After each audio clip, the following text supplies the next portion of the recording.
I'm Craig McKee. And I'm Tanya O'Rourke. First tonight, homeless advocates say they're worried about this upcoming combination, the pandemic and colder conditions. Well, since the start of the pandemic, area homeless shelters have expanded into hotels and motels. That gives people a safe place to stay while ensuring that they are socially distanced.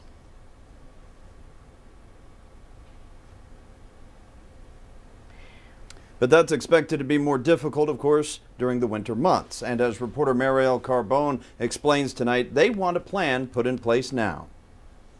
Well, the Homeless Coalition estimates that between 450 and 600 people are living on the streets in Cincinnati right now. Now, that number is expected to increase at a time when shelter capacity is significantly reduced because of social distancing and capacity issues. The shelters can't operate as usual. And as the seasons turn, that is a situation that's going to be made worse as the weather gets colder this winter. And there's more. Normally, emergency sheltering for the homeless focuses on the evening hours.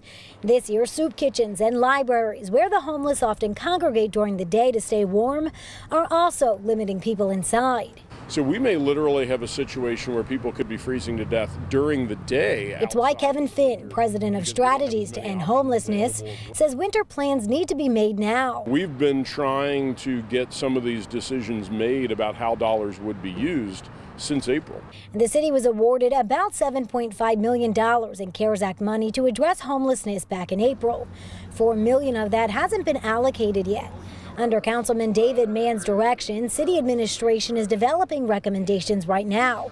Those will be presented to the city manager this week, which will come back to council for a vote. If we have any chance of moving folks from the street into housing before winter comes, we got to move like now. Josh Spring, executive director of the Homeless Coalition, says the plan needs to include funding for traditional shelters and winter shelters, but also expanded spaces like hotels. If we don't take significant action, this winter could be really horrific. A horrific position that may only get worse as the months go on. We're staring at a huge cliff in January. Right now, there is a large amount of CARES Act funding for eviction prevention through Hamilton County, and there's also an eviction moratorium. Both of those things expire December 31st. And Finn hopes that the city has solid plans in place by November 1st. That way shelters can begin preparing for additional capacity if need be by early December.